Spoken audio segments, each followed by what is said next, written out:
何？影の中。こいつは影の中だけをものすごい速さで移動してくる。もうすぐ日が校舎の向こう側に沈むぞ。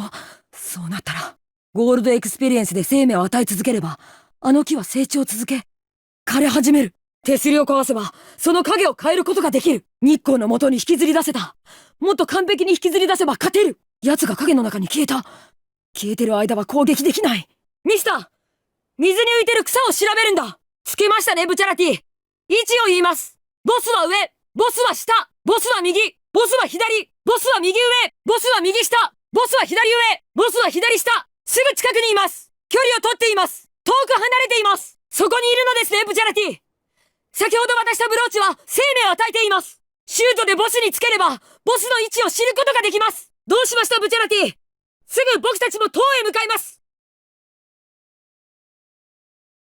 そうか、温度差か。奴は体温の変化で男女を区別して攻撃していたのか。奴はこの列車のクーラーを止め、男より温度変化が遅いトリッシュと冷えた飲み物を飲んでいた俺とが老化しなかったということか。ということは、とりあえず氷で冷やしている間は老化はしない。しかし氷はいずれ溶けてしまう。どうやら氷を補給しながらの戦いになるな。お前をこの列車から追い出せれば、老化も解除され、5人の部下も復活し、娘も守れる。この大きさなら、姿を隠すことも可能か。今、奴の心に隙がある。その隙を突く攻撃は、奴のこの糸を利用する。この糸で首を絞めるには、あの針、なんとかしなければ。あの動きを止めるには、あえてかわさない。奴の絶対の自信となっているあの針、逆に攻撃に利用できれば、奴を倒せる。この影は、奴が吹き上げた泥の落ちてくる位置。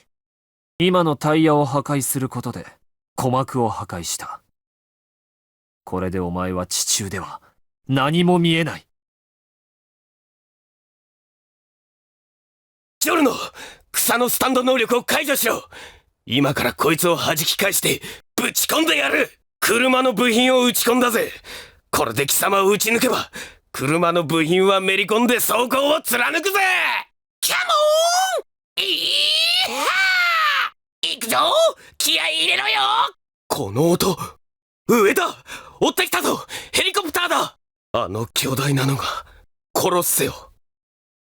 あれが俺たちの向かっている会うべき男のいる。殺せよ。地面に落としているのはカビのついた死体。死体に触れればカビがついてしまう。くらえ、あがががが、脳症ぶちまけなーがー、いいばーががががが、地面にぶちまけてやる。チックショー。ありがたかれ、ハエがたかれ、チックショー。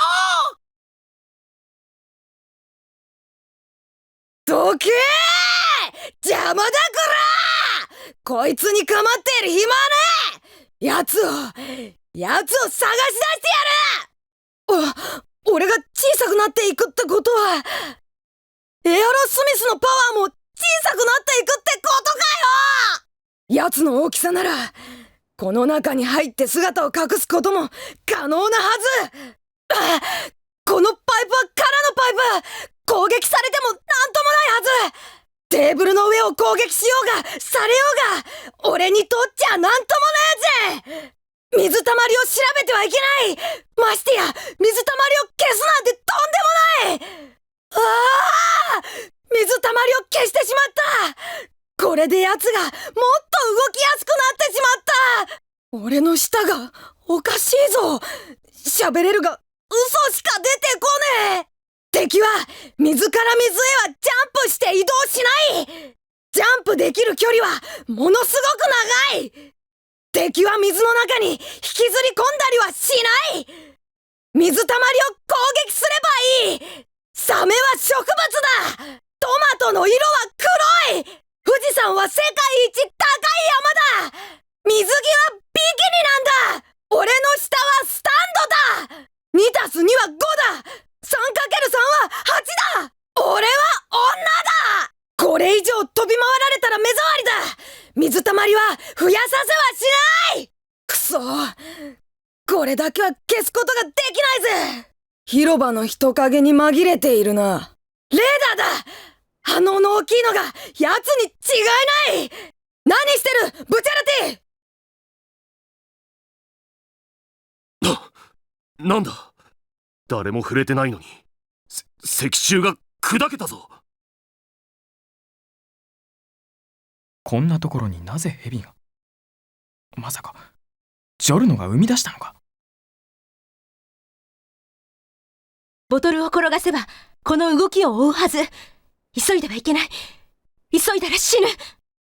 これで奴は針の動きに反応し、何度も何度も襲い続けます。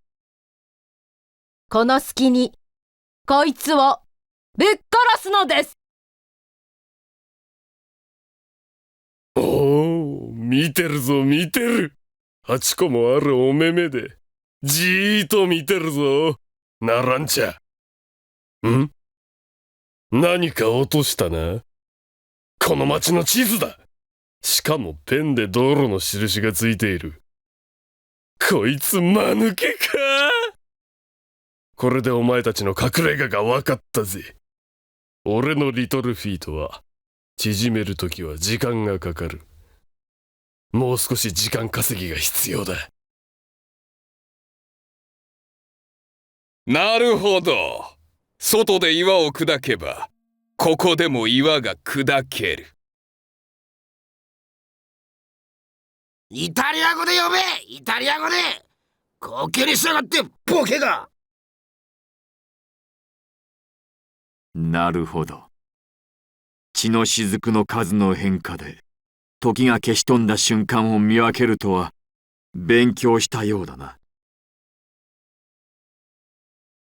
この体なら狭いところに潜むこともできる。もう一つはさもなくば死への道。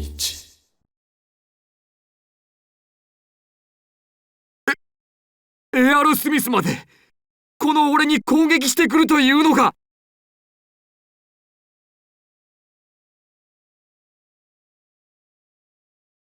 1940年、ジョセフ・ジョースター。究極の生物の謎を知ったジョナサンの孫ジョセフ・ジョースターは、ツェペリの孫シーザー、謎の女リサリサと共に究極生物ワムー、エシディシを次々と葬り去る。しかし最後の究極生物カーズとの戦いは熾烈を極めた。謎の宝石エイジャの石石のパワーで真の究極生物となったカーズがジョセフに襲いかかる。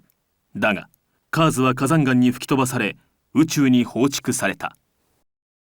1990年、空城城太郎。ジョセフ・ジョースターの孫空城城太郎はスタンドと呼ばれる超能力を持っていた。その影響で倒れた母を救い元凶であるディオを倒すため、城太郎たちはエジプトに向かい死闘の末ディオを倒した。1999年、東方丈介。地方都市 S 市森王町では弓と矢によってスタンド使いが増やされていた。ジョセフ・ジョースターの隠し子東方丈介。彼と仲間たちはその正義の心で邪悪なスタンド使いの殺人鬼吉良義景を追い詰めこれを倒した。そして2001年のイタリアにいる謎の少年。この少年こそディオの息子ジョルノ・ジョバーナであった。ジョルノが空港でアルバイトをしていると、涙目のルカと名乗る空港を仕切っているギャングが諸場代としてジョルノからお金を巻き上げようとしていた。だが涙目のルカは返り討ちに遭い瀕死の重傷を受ける。この出来事がきっかけでジョルノはある男と出会うことになる。ブチャラティ、右前方の岩陰に誰かいる。何？どこの岩陰だ？なんだこいつは。一体このガキが組織の敵だっつうんですか。ブチャラティ。当然違う。一般人だ。追跡している奴とどこかですり替わったんだ。なんだよ。やった野郎はどこだよ。どうやって消えたんだよ。わからん。一体これは。こんな重要な場所に来る。お前は何者？ボスに相当信頼されている部下ということだ。しかも一方では、マジに怯えた心を持っている。二つのことが矛盾しているぞ。お前。やかましい！ひいひいこれから怯えるのはてめえの方だぜ！そこだ！リゾット！残念だったな。そんなものは当たらない。そして、お前が何者か分かったような気がする。俺は、お前がボスから最も信頼されている側近の部下だと思っていた。だが、まさかお前が、くらえ！メタリカ！何？飼っていた。俺は飼っていたのに。だが、ついに俺は、掴んだ。あんたの正体を。見事だ、リゾットネーロ。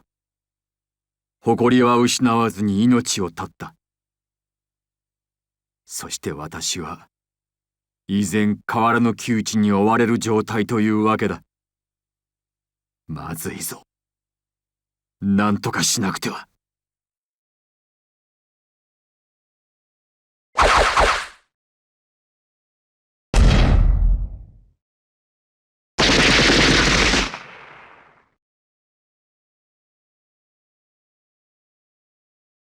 スティッキーフィンガーズ！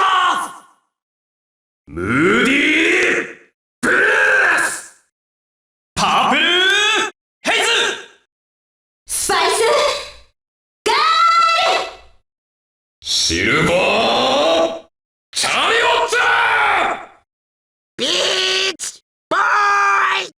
スティッキーフィンガーズ！スティッキーフィンガーズ！ジョジョの奇妙な冒険黄金の風2002年発売予定。